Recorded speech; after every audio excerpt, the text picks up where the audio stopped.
Sir কালকে আমি আপনাকে সেলুনে ঢুকতে দেখেছিলাম। ও তাই নাকি? হ্যাঁ স্যার, আমার একটা জিনিস জানতে ইচ্ছা করছে। কি জিনিস? স্যার আপনার তো মাথায় চুলও নেই, আবার গালের দাড়িও নেই, তাহলে আপনি সেলুনে কি কাটাতে গেছিলেন? স্যার আমাকে 500 টাকা ধার দেন। এই নে। স্যার আপনি আমাকে অনেক বড় উপকার করলেন, আপনার এই ঋণ আমি কখনোই শোধ করতে পারবো না। কিরে বল্টু, তুই না আমার কাছ থেকে 500 টাকা ধার নিলি, আর তো দিলি না, ফেরত দিবি কবে? আমি তো টাকা নেওয়ার সময় বলেছিলাম আপনার এই ঋণ আমি কখনো শোধ করতে পারবো না। ডাক্তার সাহেব, প্রেসক্রিপশনের একদম উপরে যে ওষুধটা লিখেছেন সেটা কোথাও খুঁজে পাচ্ছি না।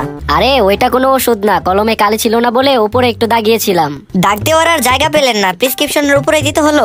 এই কারণে আমার 40-50টা দোকানে ঘুরতে হয়েছে। একজন বলল কাল আনিয়ে দিবে, আরেকজন বলল এই কোম্পানি বন্ধ হয়ে গেছে, আরেকজন তো বলেই বসলো এটা তো ক্যান্সারের ওষুধ, কার হয়েছে? আচ্ছা মনে কর বল্টু, তোর কাছে 10 টাকা আছে, 10 টাকা থেকে কেউ একজন 2 টাকা নিয়ে গেল, এখন তোর কাছে কত টাকা থাকবে? 10 টাকা থাকে। 10 টাকা থাকে কিভাবে? 2 টাকা তো একজন নিয়ে গেল। আমার কাছ থেকে টাকা নিয়ে যাবে এটা আপনি কিভাবে ভাবলেন? আরে মনে কর তোর কাছ থেকে 2 টাকা কেউ জোর করে নিয়ে গেল, তাহলে কি থাকে? 10 টাকা আর একটা লাশ।